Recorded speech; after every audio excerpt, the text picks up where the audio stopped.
Imagine a vibrant discussion between people that includes both openness and critical thought in the pursuit of truth.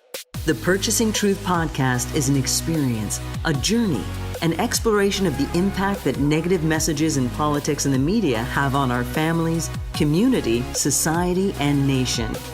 Join your hosts, Bill Stierle and Tom to discover new concepts and language strategies that will reveal effective ways of establishing truth.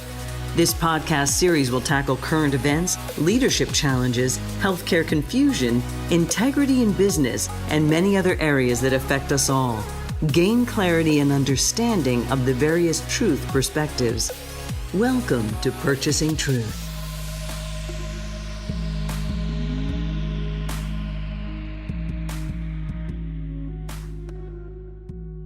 Hey everyone, welcome back to Purchasing Truth. I'm Tom Hazard, along with your host, Bill Stierle. And Bill, there are, some things going on in our political climate right now recently that illuminated a different kind of purchasing truth to me. And I'm curious to learn your thoughts on it.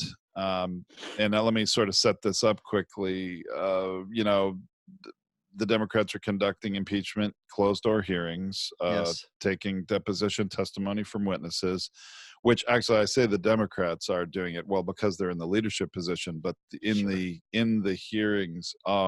closed-door hearings are Republicans and Democrats from these committees. Yeah, the ones that are voted in, the ones that are on that committee are allowed inside the room, and the other people are not. Correct. And on both sides of the aisle, only the committee people are allowed in the room. And so we saw a large number of Republicans, I think around 20 or so, have a press conference and then invited the media to follow them. They left the press conference and barged into one of these hearings and delayed the deposition for more than 5 hours because they were unhappy with the process and trying to paint the picture that it was unfair. Boy, I'm really glad you got to the word fairness because, Tom, have you ever had an argument with a 12-year-old around the word fairness? Oh, for sure. Notice how their version of fairness is the only version of fairness that counts. That they can't see or hear anything else. Nothing else lands with them. No, really doesn't. Because their physiology, their emotion is invested in a point of view called my way, and I'm in pain about not having my way. The challenge is that when a demonstration like this comes, the warning is not to engage it like a angry or a helpless parent. And the media and some Democrats engage it like they're either an angry or a disgusted or helpless parent. I can't believe these kids are doing this. I can't believe this kid did this again. They're arguing about fairness, but they don't have any perspective about fairness, and they're arguing about fairness. Meanwhile, as you know, as a parent, how much work that you do for your child, we clearly have scored a much higher score for fairness about what we've done for them versus what they've done for us over that period of time when we were to measure it. Now, I know there's other motives to be a parent, the joy and all the other things, the connection time and the delight in watching our kids doing and learning and growing and that kind of stuff. Those are a different set of needs. But for fairness, when somebody narrows their perception so tight, it's not fair because, and as a 12-year-old, they don't have an answer about the good reason why it's not fair other than this is not fair because we say it's not fair. All right. That's called the case. That's called setting the case study. This podcast is about purchasing truth and triage. How do we put some medical bandages around this? How do we language around this so that we are the compassionate parent or the compassionate adult when somebody is, shall I say, emotionally freaking out. When somebody's emotionally freaking out, the worst thing we can do is emotionally freak out back in their direction. Have you ever got angry at a kid that was angry? Yeah, it doesn't work very well. No, no, so much. Or point across the table or call names. Yeah, that's unfortunate. It's unfortunate. Instead of saying, this is what integrity looks like, this is what truth looks like, here is the way we can collaborate or cooperate together, here's what fairness is. Or if the child needs it, give them a moment of either respect or recognition, or even state back the untrue thing that they've said. And Yeah. that's the start of triage. Okay. Yes, the start of triage is when somebody says something that is not in alignment with truth, do not call them a liar. Okay? Okay. I That's get the that. first step. Don't call them a liar, because And they will say, don't point out the truth that their statement is not in alignment with right. truth, or don't say that you're wrong or you're lying or whatever, right? Yeah, it might sound like this as a part of the triage. Step one of the triage is that, well, it sounds like Senator Graham has the thought that, and then say back the thought that he just said. Well, yeah, it seems like he has the thought that there was no collusion here. And I feel doubtful and skeptical about why he has this thought.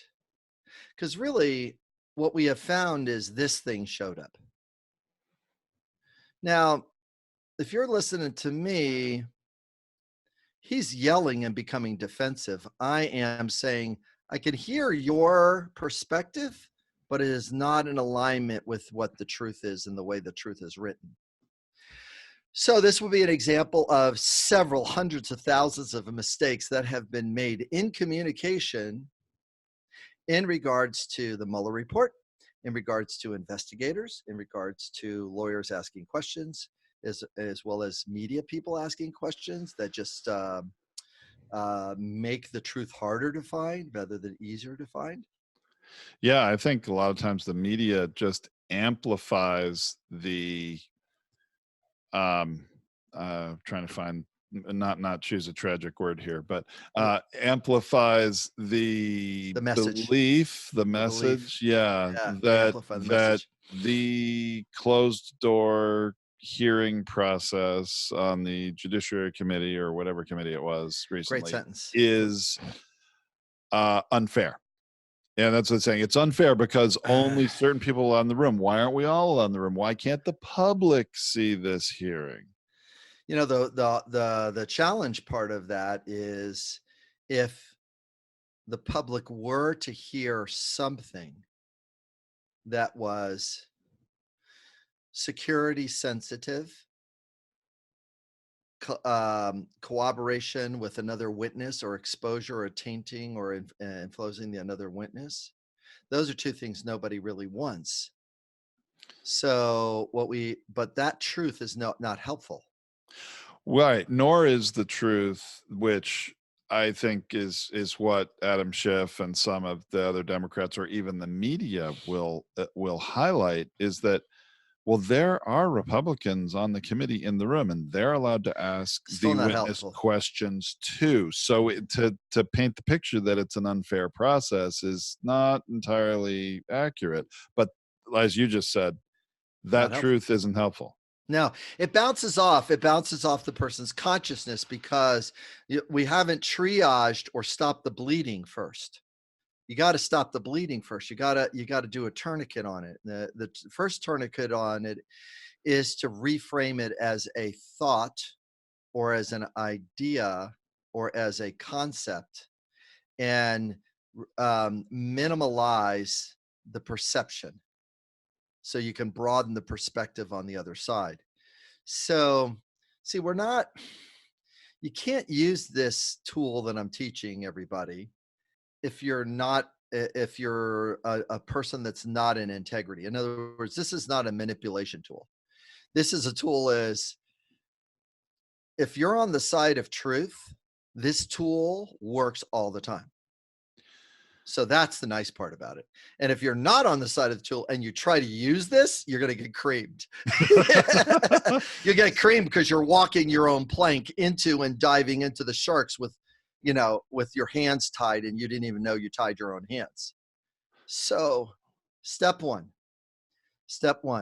is to state whatever the falsehood, the belief is, the concept, the floated balloon, the fallacy, the straw man. You treat it like it's a thought or an idea, which then minimalizes its impact on bleeding truth, because we're trying to triage here. So it might sound like this.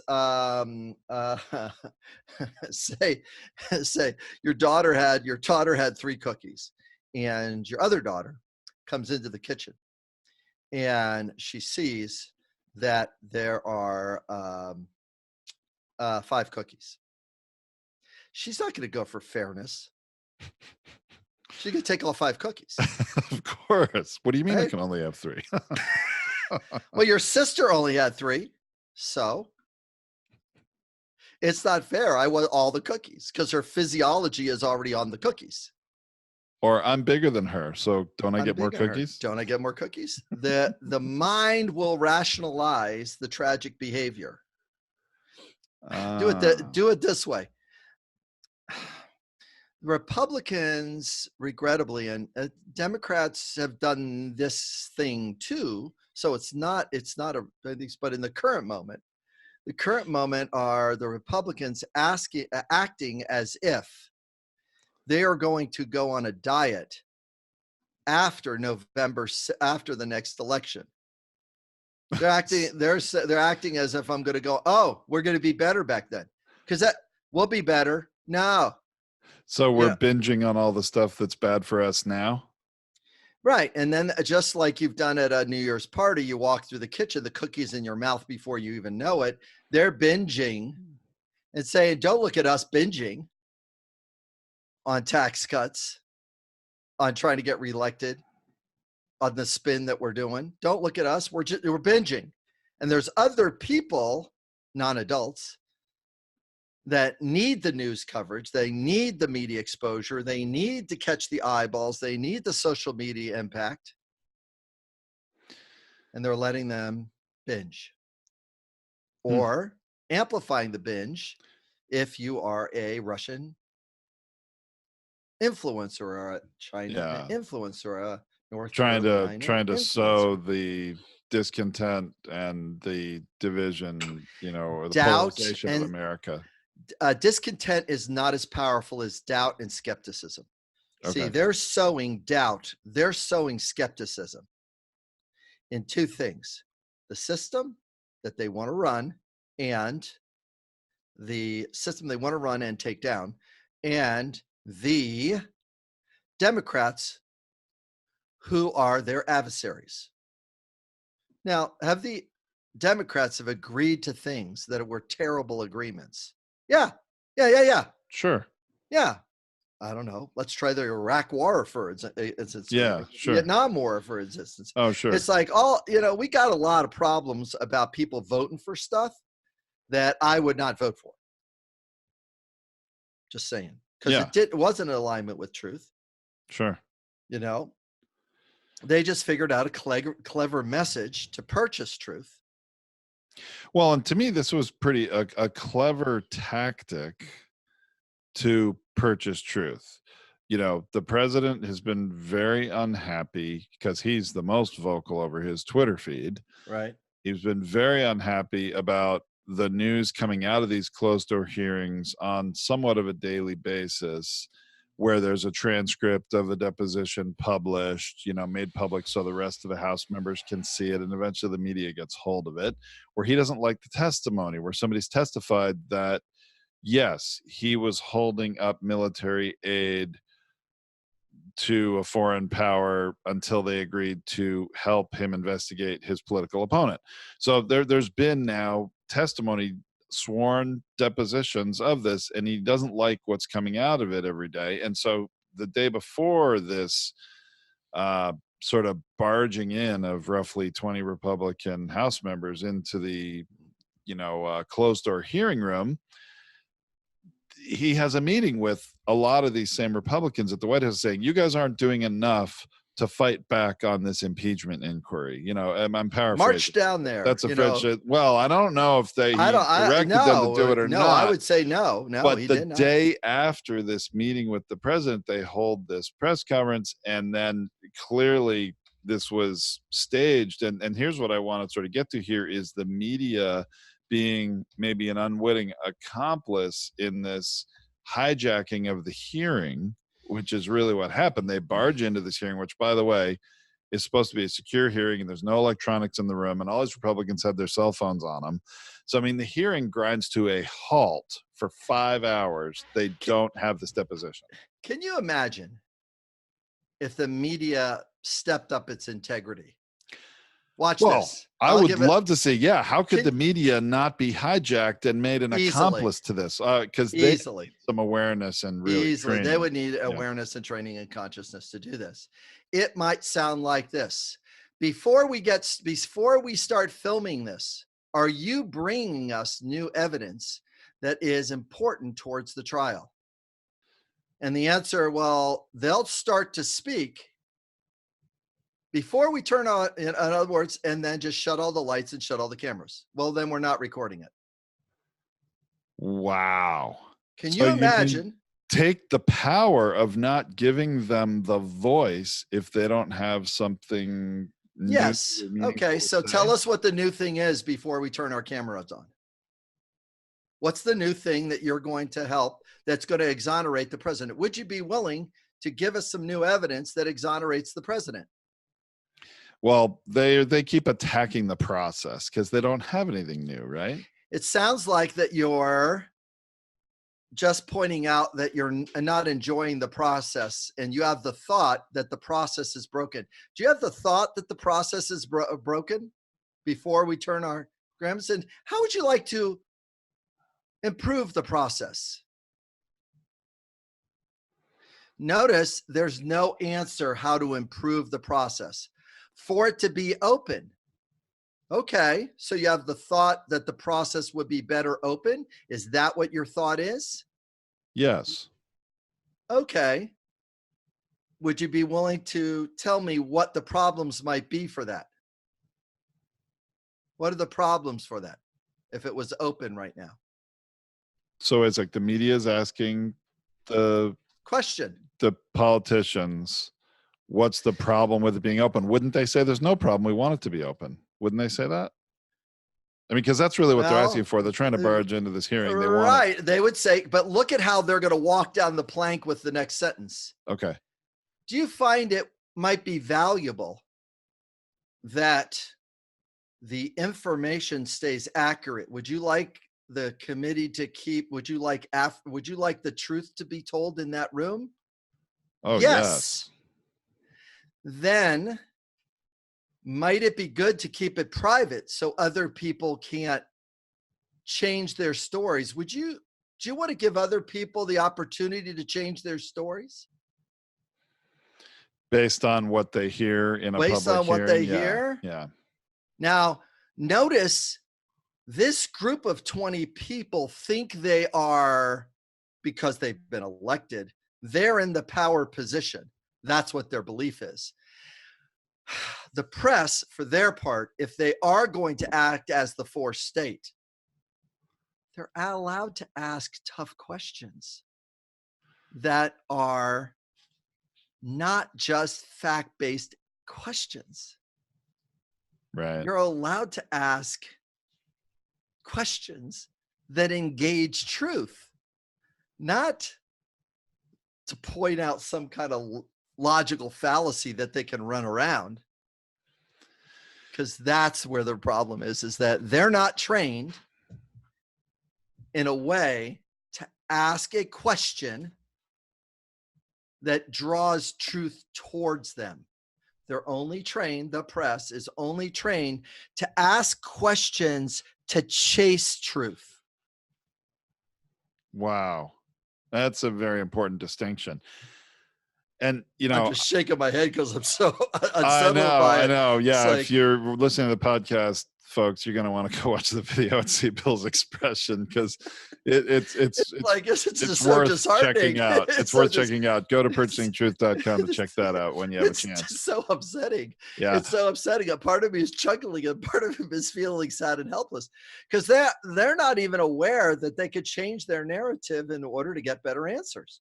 Well, I mean, and just change that's, their narrative. I agree Change the that the questions. media, by and large, and I think mostly across the board, I think that the journalists and the people asking the questions in the media are not as skilled at asking the right questions in the right way to actually get toward truth. But I also think, quite honestly, Bill, that what you first suggested, that the media turn off the cameras and refuse to turn them on until they ask them if they have any new information to share or any new evidence to give us, I think that's unrealistic, because they probably get fired. They probably get fired if they turn off the camera. But they're all trained to have the camera on first before anybody walks up to the mic. That's right. Report whatever's there, because the 24-hour news cycle needs food to feed it. They do. So the good news, I mean, a big part of this, there's a good news and a bad news. The good news is that some of the media outlets are not rebroadcasting things that don't meet their editorial standards for truth. So because of that, because they're starting to tailor back and say, we are not going to promote that narrative. They're starting to tune it or pull it back and saying, this is about what he said, but it was in alignment with truth. Therefore, we're not going to broadcast his message. They're already starting to go like, we're not giving the criminal or the criminal's attorney airspace to paint a public image that's not in alignment with truth. They're actually starting to do that.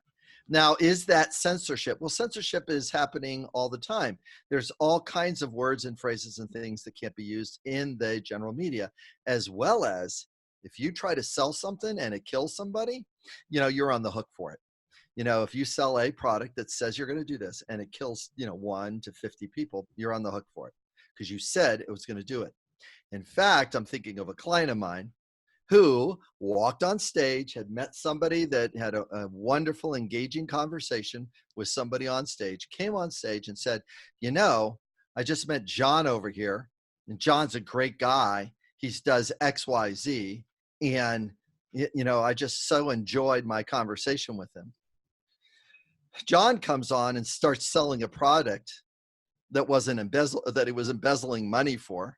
And the guy that promoted him on from stage, he went to federal prison because of it. Really? Oh, yeah. Oh, wow. So our words do matter. Integrity does matter, because I promoted this person. And this person was not in integrity, and I put the bait on the hook for this for this person to fleece this other person. Wow. So our words do make a big difference. They do. And if we're trying to make a point about something, we also got to be mindful of what the heck are we promoting. And for the people that are already in the place of yes on impeachment, because there's a lot of people, 50%, both impeachment and removal. Yeah, now removal. In America, the polls are saying that. Yeah, more than like 54% or something. Yeah, it's getting there, and because it's so high, the 54% is going like, what is wrong with the other 47%? What more do they need to see? They have so-and-so confessing and so-and-so confessing and so-and-so we have this person has this evidence and this person did this. And all of it, you just need one.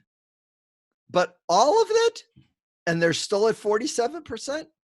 What is actually happening in the brain is this, Tom, is that as I'm touching the back part of my brain, the limbic part of the brain has already committed and created stability and loyalty to the vote that they cast for Donald Trump. The loyalty, the habit, the emotion, the belief that he was going to drain the swamp.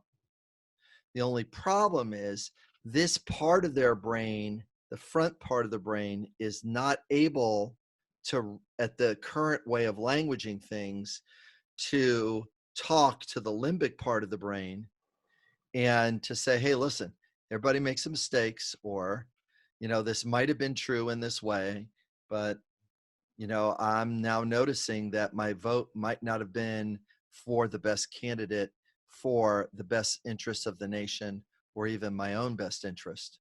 There is some casualty in the vote that I did.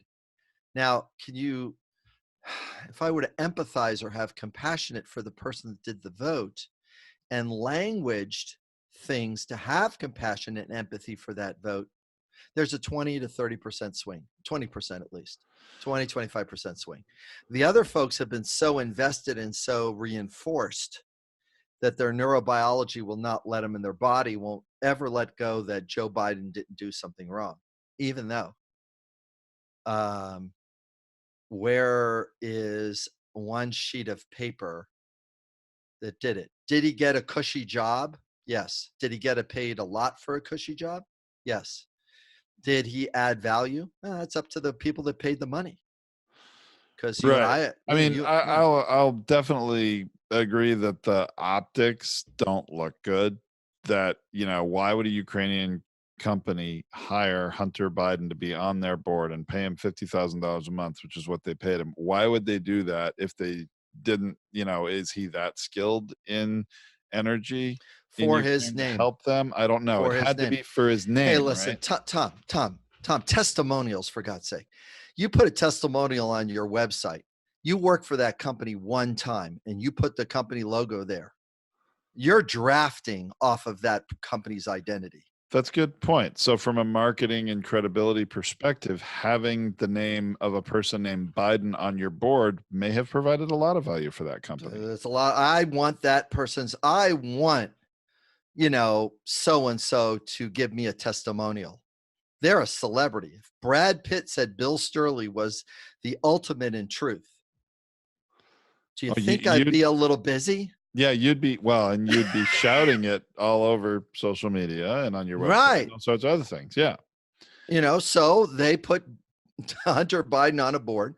They drafted marketing and eyeballs in their directions. Their investors felt really good about it. Their suppliers, their customers. Well, the vice president's son is on this.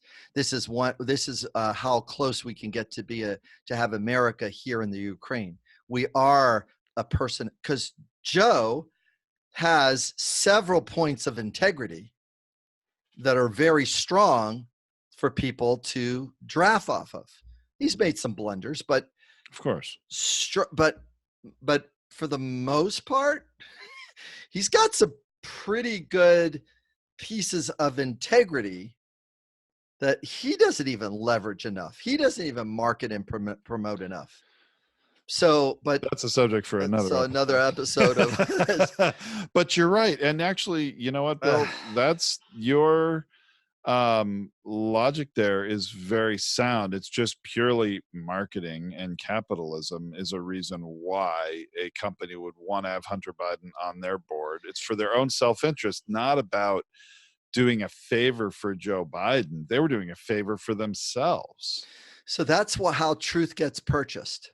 Notice within 4 sentences, I changed your optics. I changed your optics to say, this is a marketing piece for a company to bring a celebrity, a political celebrity, on their board to give the appearance of Americans believe in this company. Why? The vice president's son's on it. Yeah, or America. I would market America believes on it because he's come in with America's label on it. Whatever money they spent on Hunter Biden was not about Hunter Biden's skill. Tom, have you ever been overpaid, Tom? Oh, sure. Sure. Right. You get a lot of times you get paid for your value or your worth, certainly not your time or your Right. particular, Right. skill set. It depends, right? I mean, all different types of things happen. People starting out in their careers get paid for their time. That's right. That's right. That whole time thing, that whole time versus value thing, you got to get that done by 35, or Oh, I know. otherwise Otherwise, you're you're sucking stuck. air. You're Yeah, sucking air between 35 and 45 if you're still doing things by time. right. Just saying. Now, all of a sudden, I just pissed off a bunch of other people, but in a good way, because that is what truth does. It does scary honesty. Scary honesty says, hey, listen, you got to gain wisdom, knowledge, and experience, not just to get the college degree, but in your wisdom, knowledge, and experience from that degree, with the people you hang around with the positions you put yourself in, and how well you roll up your sleeves and challenge your brain to make changes.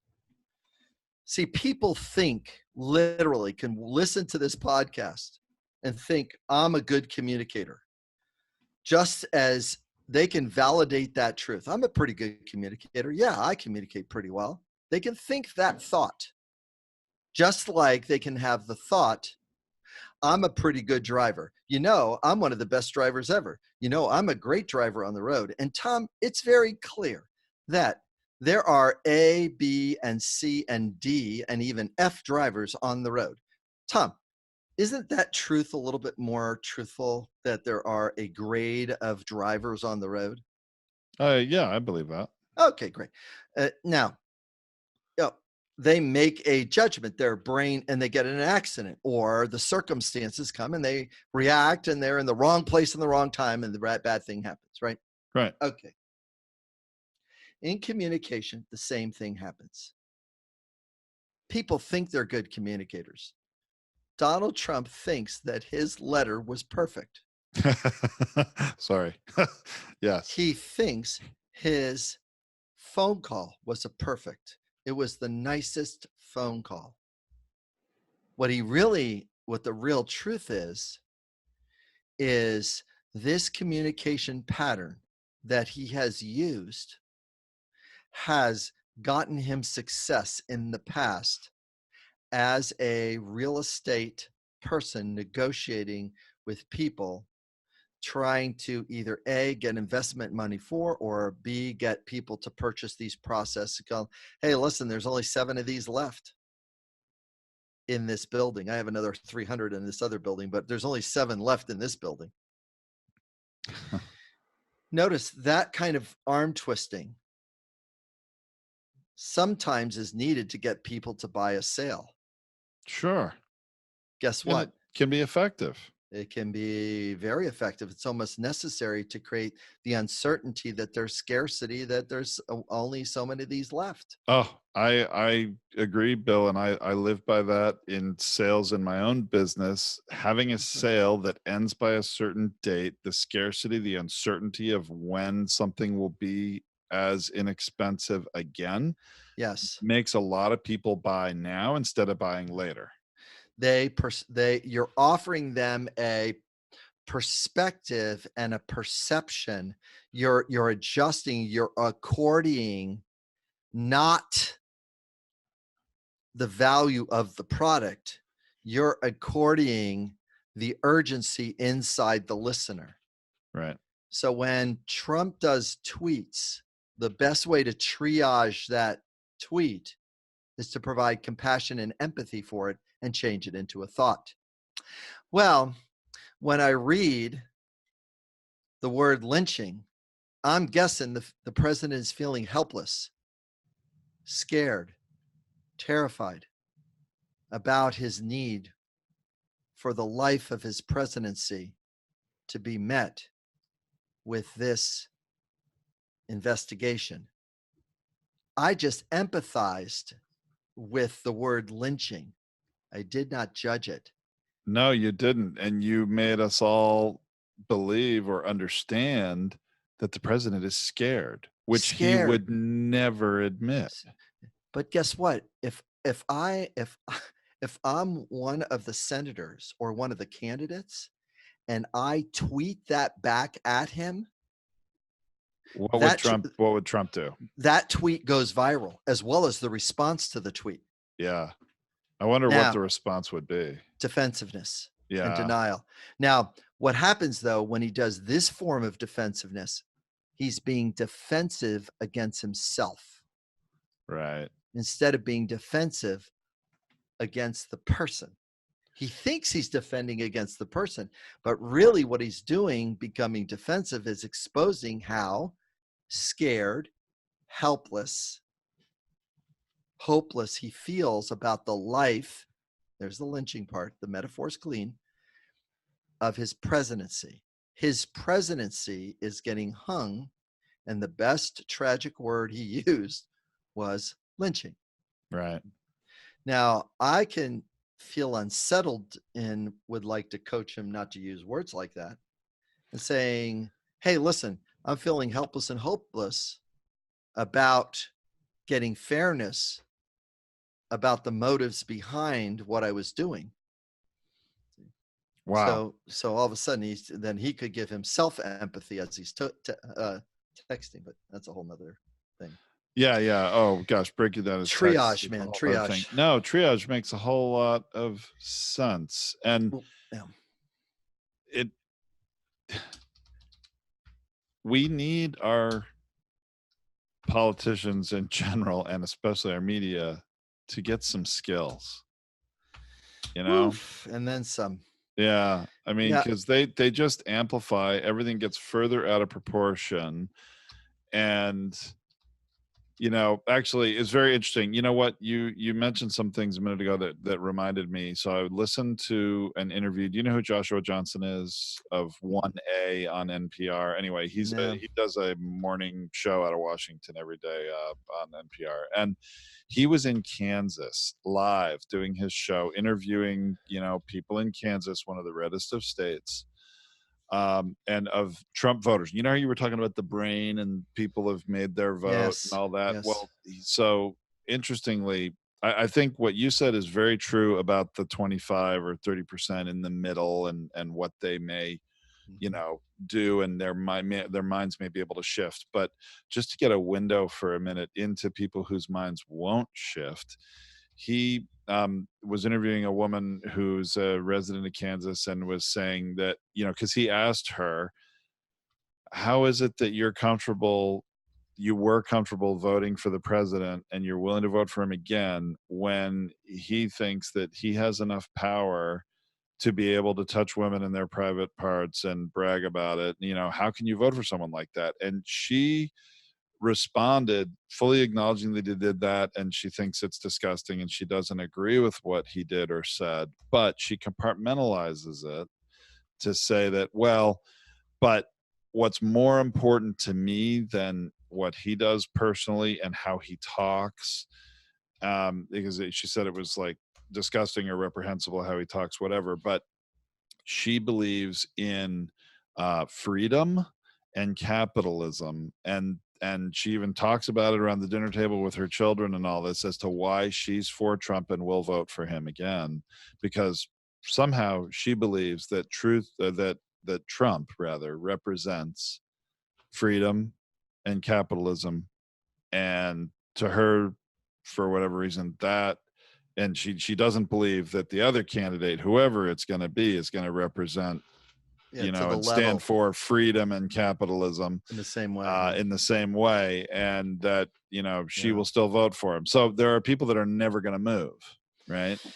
Yeah, if somebody locks in and locks their belief structure around, or their vote around, one or two needs, their voting is going to be pretty myopic and pretty narrow, and they're not going to do it. Now, the way to get in front of that is the need for freedom being met? Is the need for capitalism being met, by the action? And here's a person that is an authoritarian. See, authoritarianism is not something we so don't want to do it that nobody knows what it is. So, if you put Mussolini in there and you put Hitler in there, they get a sense that, oh yeah, those people are bad people. But they or fascism, and just pick your leader, right? But all those people are old in the memory of a human being that's lived under capitalism for their entire life. So they don't really see that he's not really advocating for capitalism. He's not really advocating for freedom.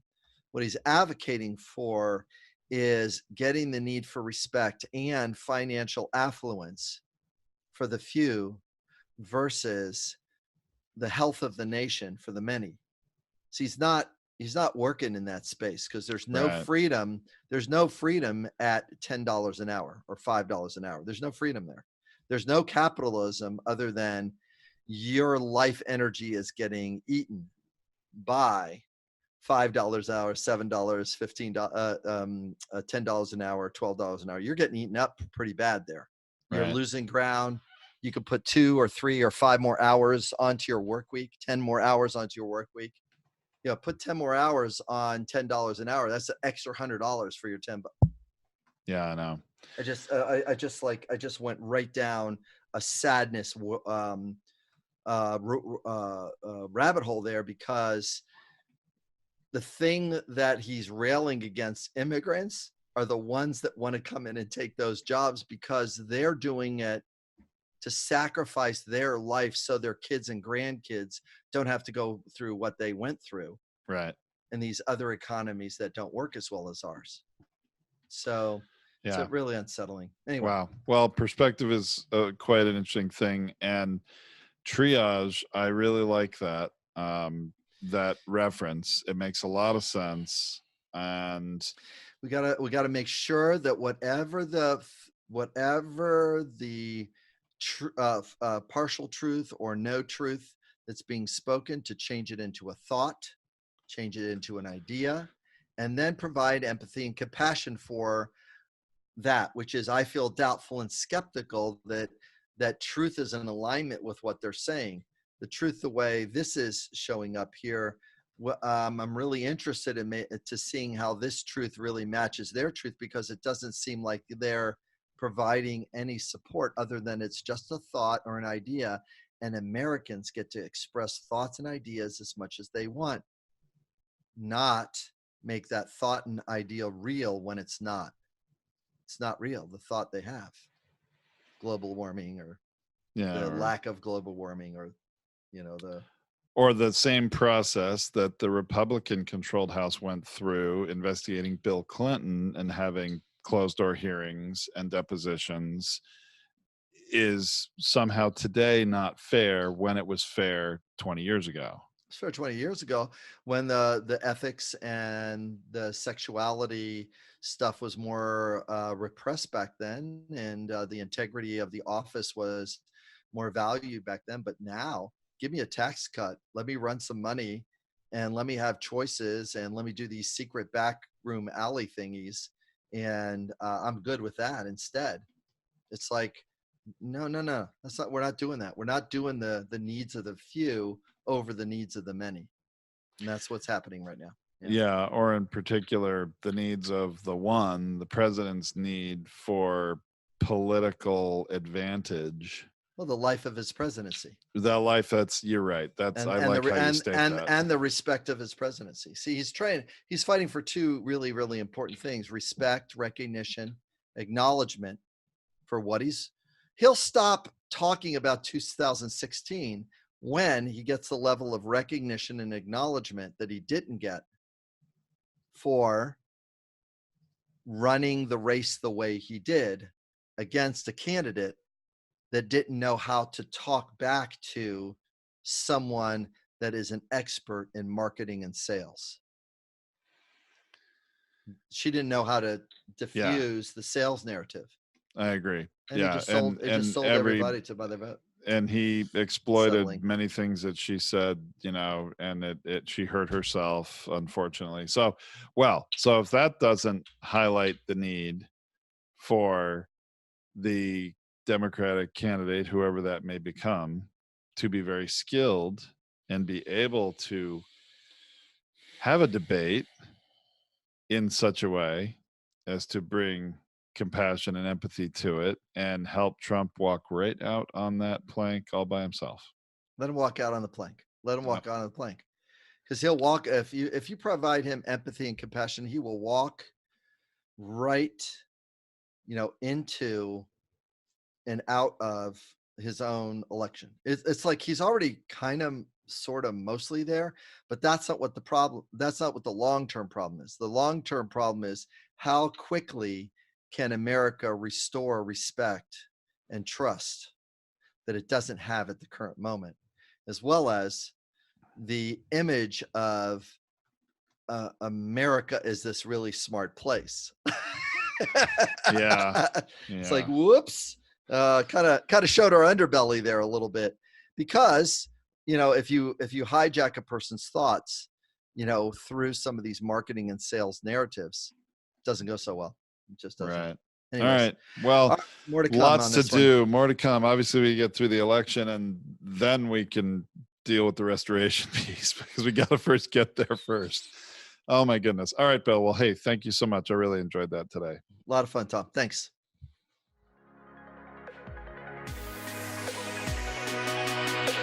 Thank you for listening to this Purchasing Truth podcast. We trust that you have enjoyed this engaging and thought-provoking conversation.